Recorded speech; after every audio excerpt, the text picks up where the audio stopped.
Karthik Deepa serial September 7ஆம் தேதி எபிசோடுக்கான review தாங்க இந்த வீடியோவில் நம்ம இன்னைக்கு பார்க்க போகிறோம். எபிசோடை ஸ்டார்ட் பண்ணுறதுக்கு முன்னாடி இந்த வீடியோவை மறக்காமல் லைக் பண்ணிக்கோங்க. உங்களுடைய ஒவ்வொரு லைக்கும் அடுத்து வீடியோ போடுறதுக்கு எனக்கு கொஞ்சம் இன்ட்ரெஸ்டிங்காகவும் என்கரேஜிங்காகவும் இருக்கும். எபிசோட் எப்படி ஸ்டார்ட் ஆகுதுன்னா, ஃபஸ்ட்டு நம்ம கீதாவை காமிக்கிறாங்க. கீதா நேராக கார்த்திகிட்ட இங்கே பாருங்க, எனக்கு கொஞ்சம் காஃபி கொண்டு வாங்க அப்படின்னு சொல்ல கார்த்தி நேராக கீதாவை பார்க்குறாரு. அப்போ கீதா சொல்கிறாங்க, என்ன நான் காஃபி போட்டுவேன்னு நினச்சிங்களா? எனக்கும் கிச்சனுக்கும் சுத்தமாக ஆகவே ஆகாது. எனக்கு குடிக்கிறதோடு சரி, மற்றபடி எனக்கு அந்த கிச்சன் பக்கம் போயிட்டு இந்த காஃபி போடுறது சமைக்கிற வேலையெல்லாம் எனக்கு சுத்தமாக தெரியாது அப்படின்னு சொல்கிறாங்க. இது கேட்டுட்டு நம்ம கார்த்தி கொஞ்சம் அதிர்ச்சி ஆகுறாரு. ஏன்னா தீபாவுக்கு சூப்பராக சமைக்க தெரியும். இந்த வகையில் இந்த கீதாவுக்கு இன்னும் சமைக்க தெரியாதுன்னா ஏதாவது ஒரு வகையில் தீபாவை சமைக்க சொல்லுவாங்க. அப்போ வந்துட்டு கீதா மாட்டுறதுக்கு வாய்ப்பு இருக்குல்ல. அப்போ கார்த்தி நினைக்கிறாரு. நேராக கீதா கேட்குறாங்க, என்ன அமைதியாக இருக்கீங்க, காஃபி தானே கேட்டேன் போட்டு வாங்க அப்படின்னு. கார்த்தி சொல்கிறாரு, காஃபி எனக்கு போட தெரியும் அப்படின்னு. அப்போ கீதா சொல்கிறாங்க, ரொம்ப நல்லது, அப்படியே டபுள் ஸ்ட்ராங்காக எனக்கு ஒரு காஃபி போட்டு கொண்டு வந்துருங்க அப்படின்னு. இதை கேட்ட கார்த்தியோ சரி அப்படின்னு சொல்லிட்டு நேராக கிச்சனுக்கு போகிறாரு. அங்கே போயிட்டு கீதாவுக்காக காஃபி ரெடி பண்ணுறாரு. அதுக்கப்புறம் சீனசி பண்ணி நேராக அந்த தர்மலிங்கத்தையும் ஜானகியும் காமிக்கிறாங்க. 2 பேரும் ஆட்டோவில் வீட்டில் இறங்குறாங்க. அப்போ தர்மலிங்கம் சொல்கிறாரு, ஜானகி வீட்டில் உள்ள பிரச்சனையெல்லாம் சரியாக இருக்குமா என்னன்னு தெரியல, ஆனால் ஃபோன் பண்ணி கேட்டப்ப அபிராமிக்கு சரியாயிட்டுன்னு சொன்னாங்க. ஆனால் தீபா வந்துட்டா என்ன அப்படிங்கிறத நம்மக்கிட்ட சொல்லலை. அதுக்குள்ளேயும் ஃபோன் சார்ஜ் இல்லாமல் சுவிட்ச் ஆஃப் ஆகிட்டு எனக்கு ரொம்ப பயமாக இருக்குது ஜானகி. வீட்டில் தீபா இருக்காளா என்ன அப்படிங்கிறதே எனக்கு சந்தேகமாக இருக்குது அப்படின்னு. அதுக்கு ஜானகி சொல்கிறாங்க, என்னங்க கவலைப்படாதீங்க, தீபா வீட்டில் தான் இருப்பா, அவளுக்கு எதுவும் ஆக்கியிருக்காது அப்படின்னு. இதை கேட்டுட்டு தர்மலிங்கம் சொல்கிறாரு, அதான் எனக்கும் தோணுது, தீபா கண்டிப்பாக வீட்டில் இருப்பா. நம்ம பொண்ணு யாருக்கும் மனசால துரோகம் பண்ணதும் கிடையாது, துரோகம் செய்ய நினைச்சதும் கிடையாது.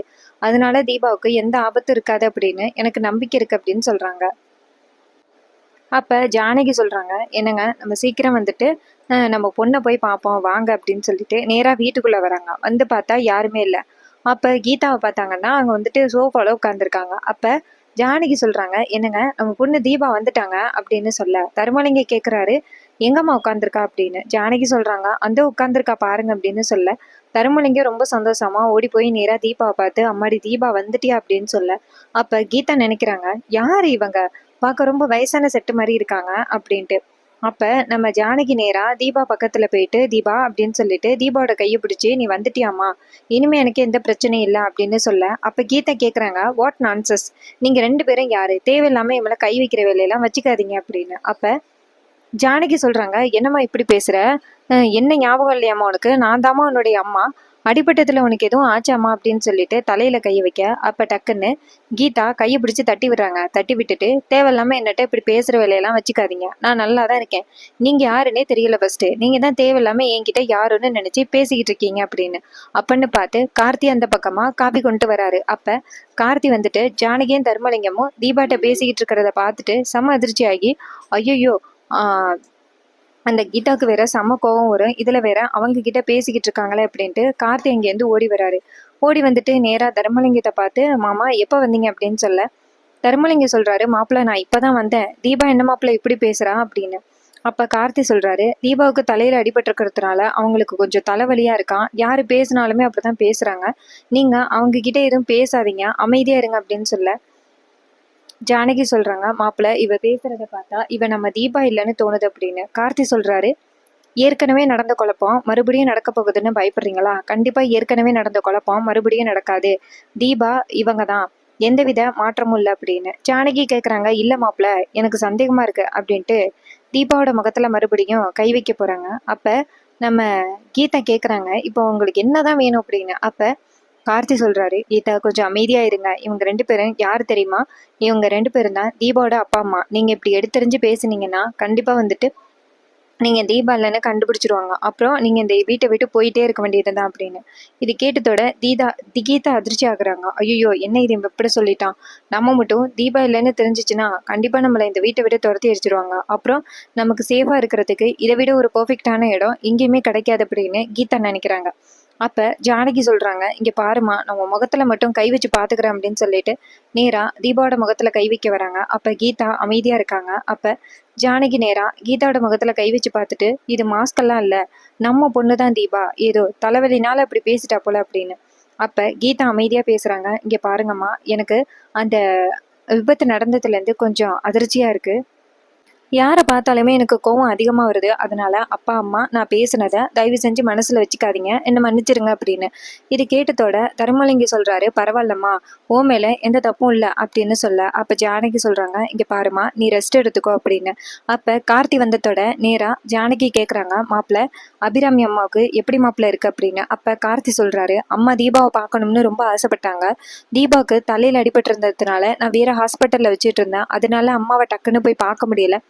அதுக்கப்புறம் எங்கள் அம்மா இருக்காங்கல்ல, அவங்க கிட்ட கொண்டாந்து தீபாவை எப்படியோ காமிச்சிட்டேன். அதுக்கப்புறம் அம்மா நல்லபடியாக கண் முழிச்சிட்டாங்க. இதுக்கப்புறம் நம்மளுக்கு எந்த பிரச்சனையும் இல்லை அப்படின்னு. இது கேட்டதோட ரொம்ப சந்தோஷப்படுறாங்க ஜானகி. அபிராமி அம்மா கண் முழிச்சிட்டாங்கல்ல அப்படின்னு. அப்போ தர்மலிங்கம் சொல்கிறாரு, ஆரம்பத்தில் உங்கள் அம்மாவுக்கு என் பொண்ணை சுத்தமாக பிடிக்காது, ஆனால் இப்போ என் பொண்ணு வந்த பிறகுதான் உங்க அம்மாவுக்கு சரியாகி இருக்கு. உங்க அம்மா அந்த அளவுக்கு என் பொண்ணு மேல பாசமா இருக்கிறத பார்த்தா எனக்கு ரொம்ப ஆச்சரியமாவும் ரொம்ப பெருமையாவும் இருக்கு அப்படின்னு. அப்ப ஜானகி சொல்றாங்க, என்னங்க, பழைய விஷயத்த பத்தி இப்ப இனிமே பேசி நம்ம என்ன பண்ண போறோம், நம்ம பொண்ணு நல்லா இருக்கணும், அது மட்டும்தான் நமக்கு தேவை அப்படின்னு. இதை கேட்டுட்டு கார்த்தி சொல்றாரு, நீங்க பாருங்க, அம்மா இன்னும் கொஞ்ச நேரத்துல வந்துருவாங்க, ஆரத்தி தட்டெல்லாம் ரெடி பண்ணணும், நீங்க வெயிட் பண்ணுங்க அப்படின்னு.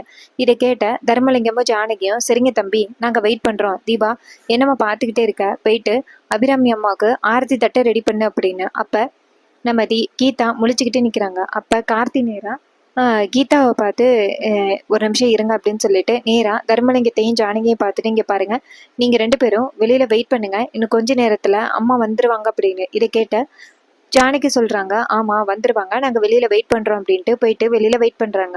அப்ப கீதா கேக்குறாங்க, அது என்ன ஆரத்தின்னு சொல்றாங்க, ஆரத்தி எல்லாம் இது வரைக்கும் நான் எடுத்ததும் இல்ல, எடுத்ததை பார்த்ததும் கிடையாது, அது எப்படி எடுக்கிறது அப்படின்னு. கார்த்தி சொல்றாரு, அதெல்லாம் ரொம்ப ஈஸி தான் அப்படின்னு. அப்ப கீதா சொல்றாங்க, ஈஸின்னு நீ சொல்ற, ஆனா அது எந்த அளவுக்கு கஷ்டமா இருக்குன்னு எனக்கு தானே தெரியும், இந்த பூஜை புனஸ்காரம் எதுவுமே தெரியாது அப்படின்னு ரொம்ப ஓவரா பேசுறாங்க அந்த கீதா. அப்ப கார்த்தி சொல்றாரு, இங்க பாருங்க, நீங்கள் எதுக்கும் கவலைப்படாதீங்க, உங்களுக்கு என்னென்ன செய்யணும், என்னென்ன செஞ்சு ஆரத்தி எடுக்கணும் அப்படிங்கிறத நான் சொல்கிறேன், இங்கே வாங்க அப்படின்ட்டு நேராக கார்த்தி வந்துட்டு கீதாவை சாமி ரூமுக்கு கூட்டிகிட்டு போகிறாரு. அங்கே போயிட்டு அங்கே இருக்க ஒரு தட்டை எடுத்து அதில் தேவையான பொருளெல்லாம் எடுத்து வச்சு நேராக கீதா கிட்ட அந்த தட்டை கொடுத்து, இங்கே பாருங்க, இந்த தட்டை நான் உங்ககிட்ட கொடுக்குறேன், அம்மா வந்ததோட நீங்கள் கொண்டு போய் அந்த தட்டை வச்சுக்கிட்டு நிற்கணும். அதுக்கப்புறமா நீங்கள் என்ன பண்ணணும்னா, அப்படியே ஒரு 3 ரவுண்டு வலதுலேருந்து இடது பக்கமாக சுற்றணும். 3 ரவுண்டு மட்டும் சுற்றினா போதும். சுற்றி முடிச்சதோட அம்மாவோட நெத்தியில் வந்துட்டு பொட்டு வைக்கணும். பொட்டு வச்சதோட அதை கொண்டு போய் எல்லாரும் போனதோட வாசலில் கொட்டணும் அப்படின்னு. இதை கேட்டதோட அந்த கீதாவும், ரொம்ப பெருசாக சொல்கிறீங்களே அப்படின்னு. அப்போ கார்த்தி சொல்கிறாரு, என்ன மேடம் இது, இங்கிலீஷ் எல்லாம் பேசுகிறீங்க, இதை சீக்கிரம் உங்களால் மனப்பாடம் பண்ண முடியாது அப்படின்னு. அதுக்கு கார்த்தி சொன்னதை கேட்டுட்டு அப்போ அந்த கீதா சொல்கிறாங்க, சரி ஓகே, நீ சொல்கிற மாதிரி நான் எல்லாத்தையும் பர்ஃபெக்டாக பண்ணுறேன்ப்பா, அதுக்குன்ட்டு என்னை முட்டாள்னே நீ கன்ஃபார்ம் பண்ணிடாத அப்படின்னு. இதை கேட்டதோட கார்த்தியும், சரிங்க மேடம், அம்மா இன்னும் கொஞ்ச நேரத்தில் வந்துருவாங்க அப்படின்னு. இதை கேட்ட கீதாவும் சரி அப்படின்னு சொல்கிறாங்க. அதுக்கப்புறமா ஹாஸ்பிட்டல்லேருந்து கால் வருது. என்னன்னா அருணாச்சலம் கால் பண்ணுறாரு கார்த்திகே. கார்த்தி சொல்கிறாரு, சொல்லுங்கப்பா அப்படின்னு. அருணாச்சலம் கேட்குறாரு, கார்த்தி வீட்டில் தானப்பா இருக்க, அம்மாவை டிஸ்சார்ஜ் பண்ணலான்னு சொல்லிட்டாங்க, இன்னும் கொஞ்ச நேரத்தில் நாங்கள் வீட்டுக்கு வந்துடுவோம் அப்படின்னு. இதை கேட்டுட்டு கார்த்தி சொல்கிறாரு, அப்பா உங்களுக்காக தான் வெயிட் பண்ணிக்கிட்டு இருக்கோம் அப்படின்னு. இதை கேட்டுட்டு அருணாச்சலமும் சரிப்பா அப்படின்னு சொல்ல. அப்போ நம்ம கார்த்தி வந்துட்டு நேராக கீதா கிட்ட, இங்கே பாரு, அம்மா இன்னும் கொஞ்ச நேரத்தில் வள போகிறாங்க, நீங்கள் தான் வந்துட்டு ஆர்த்தி எடுக்கணும் அப்படின்னு. இதை கேட்ட கீதாவும் சரி அப்படின்னு சொல்கிறாங்க. அதுக்கப்புறமா வெளியில் கார் சத்தம் கேட்குது. அப்போ கார்த்தி கீதாட்ட சொல்கிறாங்க, இங்கே பாருங்க, கார் வந்துட்டு போகலாம் அப்படின்னு. இது கேட்ட கீதாவும் சரி அப்படின்னு சொல்லிட்டு நேராக வெளியில் வராங்க. அங்கே வந்துட்டு அபிராமி கார்லேருந்து இறங்கி வந்து நிற்கிறாங்க. அப்போ நம்ம கார்த்தி நேராக கீதா வச்சிருக்கிற அந்த தட்டில் சூடனை கொளுத்துறாங்க. அப்போ கீதா அங்கேருந்து நேராக அபிராமி கிட்ட வந்துட்டு நிற்கா. அப்போ அபிராமி நேராக தீபாவை பார்த்துட்டு, தீபா உனக்கு இந்த சகப்பு கலர் சாரி ரொம்ப அழகாக இருக்குது அப்படின்னு சொல்ல. அப்போ கீதா டக்குன்னு தேங்க்ஸ் ஆண்டி அப்படின்னு சொல்கிறாங்க. இதை கேட்டதோட அபிராமி அதிர்ச்சி ஆகுறாங்க. அப்போ அருண் கேட்குறாரு, என்ன கீதா, என்ன தீபா ஆன்ட்டின்னு சொல்கிற அப்படின்னு. அப்போ கீதா சொல்கிறாங்க, ஆன்ட்டின்னு சொல்லாமா அப்புறம் என்ன சொல்கிறது அப்படின்னு. அப்போ அபிராமி சொல்கிறாங்க, என் மருமக இங்கிலீஷ் எல்லாம் கற்றுக்கிட்டா போலையே அப்படின்னு. மீனாட்சி சொல்கிறாங்க, இங்கிலீஷ் கற்றுக்காமையா என்ன, சாதாரண மருமகளா, அபிராமி காஸ்மெட்டிக் கம்பெனியோட மருமகள்ல அவ இங்கிலீஷ் பேசி தானே ஆகணும். ஏன் ஐஸ்வர்யாவும் சம்டைம்ஸ் உங்களை ஆன்டின்னு தானே கூப்பிடுவா, இதுல என்ன இருக்கு அப்படின்னு சொல்றாங்க. அதுக்கப்புறம் ஆரத்தி எடுக்கிறாங்க. அப்ப கீதா ஆரத்தி எடுக்கும் பொழுது 1 2 3 அப்படின்னு 3 தடவை ஆரத்தி எடுத்து நெத்தில பொட்டு வச்சு விடுறாங்க. அப்ப அருண் கேக்குறாரு, என்ன இது, தீபாவோட பிஹேவியர்ல நிறைய மாற்றம் இருக்கு அப்படின்னு. அப்ப கீதா அதிர்ச்சி ஆகுறாங்க. அப்ப கார்த்தி அந்த இடத்துல சமாளிக்கிறதுக்காக நேரா வந்துட்டு என்னன்னு தெரியல, 1 2 3ன்னு நம்பர் என்றாங்க. சரி வாங்க வீட்டுக்குள்ள போவோம் அப்படின்னு சொல்லிட்டு அபிராமியை கூட்டிக்கிட்டு வீட்டுக்குள்ள போறாங்க. அப்ப கீதா தட்டை வச்சுக்கிட்டு நிக்கிறாங்க. அப்ப கீதா நினைக்கிறாங்க, இந்த தட்டை கார்த்தி என்னமோ பண்ண சொன்னாரே அப்படின்ட்டு. ஆமா, வெளியில கொட்ட சொன்னாருல்ல அப்படின்ட்டு அங்கேருந்து வராங்க. அப்ப கீதா என்ன நினைச்சுக்கிட்டு வராங்கன்னா, இந்த காலத்துலயும் அதுவும் ஆர்டிபிஷியல் இன்டெலிஜென்ஸ் எல்லாம் வந்துருச்சு, இப்ப போயிட்டு ஆர்த்தி எடுக்கணும், சாமி கும்பிடணும்னு சொல்றாங்க அப்படின்ட்டு கொண்டாந்து வாசல்ல ஊத்துறாங்க. அப்பன்னு பார்த்து டக்குன்னு ஐஸ்வர்யா எதிர்க்க வந்துடுறாங்க. எதிர்க்க வந்ததோட ஐஸ்வர்யாவோட முகத்துல அது கொட்டிருச்சு. அப்ப ஐஸ்வர்யா முறைச்சிக்கிட்டு நிக்க. அப்ப தீபா சொல்றாங்க, நான் கொட்டுற இடத்துக்கு எதிர்க்க நீ வந்தியன்னா அதுக்கு நான் பொறுப்பாக முடியாது அப்படின்னு சொல்லிட்டு அந்த இடத்துல இருந்து போறாங்க. ஐஸ்வர்யா நினைக்கிறாங்க, இவ வேணுக்கும்னே தான் என் முகத்துல கொட்டி இருக்கா, வேணுக்கும்னே கொட்டிவிட்டு போறா, நான் அவளை பிடிச்சி தள்ளிவிட்டேன்னு என் மேல இன்னும் கோவத்துல இருக்கா போல, அதான் உயிர் பழைச்சு வந்துட்டால, அப்புறம் எதுக்கு நம்ம மேல இவ்வளவு கோவத்துல இருக்கா அப்படின்னு டென்ஷன் ஆகுறாங்க அந்த ஐஸ்வர்யா. அதுக்கப்புறமா கீதா நேரா வீட்டுக்குள்ள போறாங்க. அங்க போனதோட அபிராமி உட்கார்ந்துருக்காங்க. அப்ப கீதா வீட்டுக்குள்ள போனதோட அபிராமி நேரா தீபாவை பார்த்து, தீபா இங்க வாமா அப்படின்னு சொல்ல, அப்ப நம்ம கீதா நேரா அபிராமி கிட்ட போறாங்க. அபிராமி நேரா கீதாவை பக்கத்துல ஒரு உட்கார வைக்க கீதாவும் உட்காடுறாங்க. அப்ப அபிராமி சொல்றாங்க, இங்க பாருமா, அந்த ரியா ரம்யா உன்னை என்னம்மா பண்ணாங்க அப்படின்னு. அப்ப கார்த்தி சொல்றாரு, அம்மா நீங்க இப்பதான் ஹாஸ்பிட்டல்ல இருந்து வந்திருக்கீங்க, தீபாவும் இப்பதான் வந்துட்டு தலையில அடிபட்டுட்டு வந்திருக்காங்க, இந்த நேரத்துல இந்த மாதிரி கொஸ்டின்ஸ் எல்லாம் தேவையில்லம்மா, நீங்க ஃபர்ஸ்ட் உங்க ஹெல்த்தை பாத்துக்கிறீங்க அப்படின்னு. இதை கேட்டதோட அந்த அபிராமியும், ஆமாப்பா நீ சொல்றதும் சரிதான், நம்ம வீட்டுல கொஞ்ச நாளா ரொம்ப தப்பு தப்பாவே நடந்துகிட்டு இருக்கு அப்படின்னு.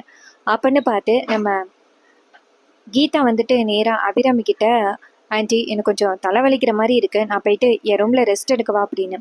அதுக்கு அபிராமி சொல்றாங்க, சரி நீ போயிட்டு ரெஸ்ட் எடு அப்படின்னு. அப்ப அருண் சொல்றாரு, தீபாவோட பிஹேவியர்ல நிறைய மாற்றம் இருக்கு அப்படின்னு. அப்ப கார்த்தி சொல்றாரு, இங்க பாருங்க, அவங்க தலையில அடிபட்டிருக்கு, அதனால தானே அப்படி சொல்றாங்க, நீங்க வாங்க தீபா நான் கூட்டிட்டு போறேன் அப்படின்ட்டு நேரா கீதாவை கூட்டிட்டு போறாங்க. கீதா மாடிக்கு போனதோட நேரா கார்த்திகிட்ட, இதான் உன் ரூம் அப்படின்னு சொல்ல, அப்ப கார்த்தி சொல்றாரு, ஆமா இதான் என் ரூம் அப்படின்னு. அப்ப கீதா சொல்றாங்க, எனக்கு தனி ரூம் எல்லாம் கிடைக்காதா அப்படின்னு. கார்த்தி சொல்றாரு, இங்க பாருங்க, இதுதான் ரூமு, நீங்க தனி ரூம்ல தங்குனீங்கன்னா கண்டிப்பா நீங்க தீபாவான்னு எல்லாருக்கும் சந்தேகம் வரும், நீங்க வந்துட்டு பெட்ல படுத்துக்கோங்க, நான் சோஃபால படுத்துக்கிறேன், இதுல எந்தவித பிரச்சனையும் இல்லை அப்படின்னு. இது கேட்டுட்டு அந்த கீதாவும் சரி அப்படின்னு சொல்றாங்க. அதுக்கப்புறமா கார்த்தி நேரா கீதாவை பார்த்து, உங்களுக்கு என்ன வேணும்னாலும் என்கிட்ட கேளுங்க, யாரு உங்ககிட்ட பேசினாலுமே தயவு செஞ்சு பொறுமையா பேசுங்க, எடுத்தெறிஞ்சு பேசாதீங்க, ஏன்னா தீபா எல்லாருக்கிட்டையும் பொறுமையா பேசிதான் பழக்கம், யாரையுமே தீபா இது வரைக்கும் எதிர்த்து பேசினதே கிடையாது அப்படின்னு. இதை கேட்டுட்டு அந்த கீதா சொல்றாங்க, இங்க பாருங்க, தீபாவோட பிஹேவியர் அப்படி இருக்கலாம், ஆனா என் பிஹேவியர் அப்படி இல்லை, எனக்கு தப்பு செஞ்சாங்கன்னா கோவம் வரும், எனக்கு சொல்றதுக்கு முன்னாடியே கோவம் அதிகமா வரும் அப்படின்னு. இதை கேட்டுட்டு கார்த்தி சொல்றாரு, இல்ல நீங்க ஏதாவது பேசுனீங்கன்னா கண்டிப்பா நீங்க தீபா இல்லைன்னு நினைச்சிருவாங்க, அப்புறம் உங்களை வீட்டை விட்டு அனுப்பிடுவாங்க அப்படின்னு. இதை கேட்டதோட கீதா நினைக்கிறாங்க, ஆஹா வீட்டை விட்டு அனுப்புனா நம்ம ஈஸியா போலீஸ்ல சிக்கிடுவோம், அதனால கொஞ்சம் அமைதியா பேசுறது தான் நல்லது போல, நம்மளும் இவன் சொல்றதை கேட்போம், அமைதியா கேட்கற வரைக்கும் தான் நம்மளால இந்த வீட்டுல இருக்க முடியும், அப்புறம் நம்மளை இந்த வீட்டை விட்டு துரத்திடுவாங்க அப்படின்னு. அதே நேரத்துல அந்த ஐஸ்வர்யா வீட்டுக்குள்ள வராங்க. ஐஸ்வர்யாவோட முகத்துல அந்த சிகப்பு கலர்ல இருக்கிறத பார்த்துட்டு மீனாட்சி கேக்குறாங்க, ஐஸ்வர்யா என்னடி கோலம் இது, ஏன் உன் முகத்துல இப்படி இருக்கு அப்படின்னு. அப்ப ஐஸ்வர்யா சொல்றாங்க, இல்ல நான் வந்துகிட்டு இருக்கும் பொழுது தீபா என் முகத்துல ஆரத்தி தட்டை கொட்டிட்டா அப்படின்னு. இதை கேட்டதோட அபிராமி அதிர்ச்சி ஆகுறாங்க. அப்ப அபிராமி நேரா மீனாட்சியை பார்த்து, உண்மையிலேயே அவ சொல்றது உண்மையா அப்படின்னு. அப்ப மீனாட்சி சொல்றாங்க, அத்தை இவ சொல்றத தயவு செஞ்சு ரொம்ப பெருசா எடுத்துக்காதீங்க, இவளா ஏதாவது பண்ணிட்டு வந்துட்டு தீபா மேல பழி போடுறதுக்கு நினைச்சுக்கிட்டு இருப்பா, தீபா இல்லாத வரைக்கும் எந்த பிரச்சனையும் பண்ணவே இல்லை இவ, ஆனா தீபா வந்ததோட பிரச்சனையை ஆரம்பிச்சிட்டா பாத்தீங்களா, அதனால இவ சொல்றத தயவு செஞ்சு நம்பாதீங்க அப்படின்னு. இதை கேட்டதோட அபிராமி சொல்றாங்க, நீ சொல்றதும் ஒரு வகையில நல்லதுதான், இங்க பாரு ஐஸ்வர்யா, தீபா இப்பதான் வீட்டுக்குள்ள வந்திருக்கா, அவ மேல தேவையில்லாம பழி போடுற வச்சுக்காத அப்படின்னு. இதை கேட்டுட்டு ஐஸ்வர்யா சொல்றேங்க, நான் சொல்றது என்னைக்குதான் நீங்க நம்பியிருக்கீங்க அப்படின்ட்டு நேரா ஐஸ்வர்யா அவங்களுடைய ரூமுக்கு போயிட்டு நேரா அவங்க முகத்துல உள்ள அந்த ஆரத்தியை துடைக்கிறாங்க. அப்ப ஐஸ்வர்யா நினைக்கிறாங்க, இந்த தீபா வேணுக்கும்னே தான் என் மேல ஆரத்தி தட்டை கொட்டிட்டு போயிருக்கா, அவளை விடக்கூடாது, அவன் பொழைச்சி வந்தாலும் அவளை விட மாட்டேன் அப்படின்னு சொல்லிக்கிட்டு இருக்காங்க. அதுக்கப்புறம் அந்த ஐஸ்வர்யா நினைக்கிறாங்க, தீபா அதோட பிஹேவியர்லேயும் நிறைய மாற்றங்கள் தெரியுது, ஹேர் ஸ்டைல்லையும் நடையிலையும் நிறைய சேஞ்சஸ் இருக்குது. ஃபஸ்ட்டு அது என்னன்னு கண்டுபிடிக்கிறாங்க. வந்திருக்கிறது தீபா தானா, இல்லை கார்த்தி வேற எவளையாவது கூட்டிகிட்டு வந்துட்டு தீபான்னு சொல்லிக்கிட்டு இருக்கானா அப்படின்னு ஐஸ்வர்யாவே சந்தேகப்பட ஆரம்பிச்சிட்டாங்க. அதுக்கப்புறமா ஐஸ்வர்யாவை காமிக்கிறாங்க. ஐஸ்வர்யாவுக்கு சரியான குழப்பமா இருக்கு. இவளை பார்த்தாலே தீபா மாதிரியே தெரியலையே, இவ பேச்சும் பிஹேவியரும் நடவடிக்கையும் ஒரு திமிரா இருக்கு. கண்டிப்பா வந்துட்டு இவ தீபாவா இல்லையோ, தீபாவை நம்ம தான் பிடிச்சி மேலேருந்து தள்ளிவிட்டோம், லைட்டா தலையில காயத்தோடைய அவ உயிரோட வந்திருப்பா அப்படின்னு. அதே நேரம் பார்த்து சரவணன் அந்த இடத்துக்கு வராரு. சரவணனை பார்த்ததோட அங்க உள்ளவங்க எல்லாருமே வந்துட்டு கொஞ்சம் அதிர்ச்சி ஆகுறாங்க. அப்பன்னு பார்த்து கார்த்தி வந்துட்டு நேராக சரவணனை பார்த்துட்டு ஷாக் ஆகுறாரு. அப்ப நம்ம அபிராமி கேட்குறாங்க, வாங்க சரவணன் அப்படின்னு சொல்ல, ஆனந்தி நேராக சரவணனை பார்த்து, சார் அந்த ரியா ரம்யாவை பற்றின விஷயம் ஏதாவது தெரிய வந்துச்சா அப்படின்னு. அப்போ சரவணன் சொல்கிறாரு, அதை பற்றி நான் கார்த்திகிட்ட ஆல்ரெடி சொல்லிட்டேனே, அவன் உங்ககிட்ட சொல்லலையா அப்படின்னு. அப்போ ஆனந்த் சொல்கிறாரு, கார்த்தி ரியா ரம்யாவை பற்றி பேசினாலே பேச வேணான்னு சொல்கிறான், என்னதான் நடந்துச்சு அப்படின்னு. இதை கேட்டுட்டு சரவணன் சொல்கிறாரு, சார் அந்த ரியாவும் ரம்யாவும் இறந்துட்டாங்க அப்படின்னு. இது கேட்டதோட அபிராமி அதிர்ச்சி ஆகுறாங்க. என்ன சொல்றீங்க அப்படின்னு. அப்ப சரவணன் சொல்றாரு, ஆமா ஃபர்ஸ்ட் தீபாவை கடத்திட்டு போகும் பொழுது அவங்களுக்குள்ள சண்டை வந்திருக்கு. அப்ப டக்குன்னு ரியாவை சுட்டுட்டாங்க. ரியா ஃபர்ஸ்ட் இறந்துட்டாங்க. அதுக்கப்புறம் ரம்யா வந்துட்டு தீபாவை மிரட்டி இருக்காங்க. அப்ப ரம்யா மேலேருந்து குதிக்க போகும் பொழுது தீபா காப்பாத்த ட்ரை பண்ணியிருக்காங்க. ஆனா ரம்யா வந்துட்டு பாறையிலேருந்து விழுந்து இறந்துட்டாங்க. அதுக்கப்புறமும் தீபாவும் விழ போனாங்க அப்படின்னு. அப்பன்னு பார்த்து கார்த்தி டக்குன்னு சரவணன் கிட்ட, ஒரு நிமிஷம் பொறுங்க சரவணன், அதுக்கப்புறம் என்ன நடந்துச்சுன்னு நான் சொல்கிறேன், தீபா அதுக்கப்புறம் என்ன நடந்துச்சுன்னு என்கிட்ட சொல்லிட்டாங்க அப்படின்னு. சரவணன் கேட்குறாரு, என்ன கார்த்தி சொல்கிறீங்க, தீபா உங்ககிட்ட சொன்னாங்களா அப்படின்னு. கார்த்தி சொல்கிறாரு, ஆமாம், இன்ஃபேக்ட் தீபாவையும் நான் கூட்டிகிட்டு வந்துட்டேன் அப்படின்னு சொல்லிட்டு தீபாவை கூப்பிட, தீபாவை பார்த்ததோட சரவணுக்கு செம்ம அதிர்ச்சி ஆகுது. சரவணன் நேராக கார்த்தியை பார்த்துட்டு, கார்த்தி இங்கே என்ன நடக்குது அப்படின்னு சொல்ல, கார்த்திகிட்ட அபிராமி கேட்குறாங்க, கார்த்தி என்னப்பா இது, ரியாவும் ரம்யாவும் இறந்துட்டாங்களா, தீபா மட்டும் தப்பிச்சுட்டு வந்திருக்கா, கடவுள் புண்ணியத்தில் தீபா எப்படியோ தப்பிச்சிட்டா அப்படின்னு சொல்ல, அப்ப சரவணன் சொல்றாரு, ஆமா கார்த்தி தீபா எப்படி தப்பிச்சாங்க அப்படின்னு. அப்ப கார்த்தி சொல்றாரு, ஆமா தீபா விழ போயிருக்காங்க. அப்ப டக்குன்னு அங்க உள்ள சாமியார் தீபாவை காப்பாத்திருக்காங்க. தீபாவை எப்படியோ கோயில்ல படுக்க வச்சிருந்தாங்க. நான் போயிட்டு தீபாவை காப்பாத்தி கூட்டிட்டு வந்துட்டேன் அப்படின்னு. இதை கேட்டதோட சரவணன் சொல்றாரு, கடவுள் புண்ணியத்துல எப்படியோ வந்துட்டு காப்பாத்தி கூட்டிட்டு வந்தாச்சு, அது போதும் அப்படின்னு. அப்ப தீபா நேரா அங்கேருந்து நடந்து வராங்க. போலீஸை பார்த்ததோட பயப்பட ஆரம்பிக்கிறாங்க கீதா. டக்குன்னு கீதா அந்த இடத்துலேருந்து போக ட்ரை பண்ண, டக்குன்னு சரவணன் தீபா ஒரு நிமிஷம் நில்லுங்க அப்படின்னு சொல்ல, அப்போ கீதா நினைக்கிறாங்க, என்ன இது, இவரு நம்மளை தீபான்னு கூப்பிடுறாரு, ஒருவேளை நம்ம தான் தீபான்னு நினச்சிக்கிட்டு இருக்காங்களோ. போலீஸை பார்த்துட்டு நானும் பயந்துட்டேன், சரி இவங்க தமிழ்நாட்டு போலீஸ் போல அப்படின்ட்டு நேராக அந்த கீதா வந்து நிற்கிறாங்க. அப்போ சரவணன் நேராக தீபாவை பார்த்து ஹலோ மேடம் அப்படின்னு சொல்ல, அப்போ தீபா சொல்கிறாங்க, சொல்லுங்கள் சார் அப்படின்னு. அப்போ சரவணன் சொல்கிறாரு, நீ இறந்துட்டேன்னு நினச்சோம்மா அப்படின்னு. அப்போ தீபா சொல்கிறாங்க, நான் தான் உங்கள் கண்ணு முன்னாடியே நிற்கிறேனே, அப்படி எப்படி என்னை இறந்துட்டேன்னே நீங்கள் கன்ஃபார்ம் பண்ண முடியும் அப்படின்னு. சரவணன் சொல்கிறாரு, இல்லை உங்களோட சாரி மட்டும் கிடச்சிச்சா, அதான் நீங்கள் இறந்துட்டீங்கன்னு நினச்சேன் அப்படின்னு.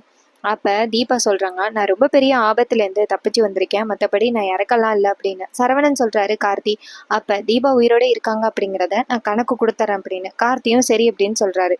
அதுக்கப்புறமா நம்ம கார்த்தி வந்துட்டு நேராக வெளியில் வந்துட்டு சரவணன் கிட்டே, இங்கே பாருங்க சார், நீங்கள் நினைக்கிற மாதிரி அதே தீபா இல்லை அப்படின்னு சொன்னதோட சரவணனுக்கு செம்ம ஷாக்கு. என்ன கார்த்தி இப்படி சொல்கிற திடீர்னு அப்படின்னு. அப்போ கார்த்தி சொல்கிறாரு, ஆமாம் நீங்கள் பார்த்ததே தீபாவே கிடையாது, அந்த பொண்ணு பேர் கீதா, நான் அந்த பொண்ணை வந்துட்டு ரோட்டில் தான் பார்த்தேன், அந்த பொண்ணை வந்துட்டு யாரோ துரத்திக்கிட்டு வந்தாங்க, அப்போ அந்த பொண்ணு வந்து என் காருக்கு முன்னாடி விழுந்துட்டாங்க, அப்போ அந்த பொண்ணை வந்து காப்பாற்றி கொண்டு போய் ஹாஸ்பிட்டலில் அட்மிட் பண்ணேன். அப்போ நான் வந்துட்டு தீபான்னு நினச்சேன், ஆனால் அது தீபா கிடையாது. அதுக்கப்புறம் ஆப்ரேஷன் தலையில் வந்துக்கிட்ட நான் ஹெல்ப் கேட்டேன், தீபா மாதிரி நடிக்க முடியுமா அப்படின்னு. ஆனால் அவங்க நடிக்க முடியாது அப்படின்னு சொன்னாங்க.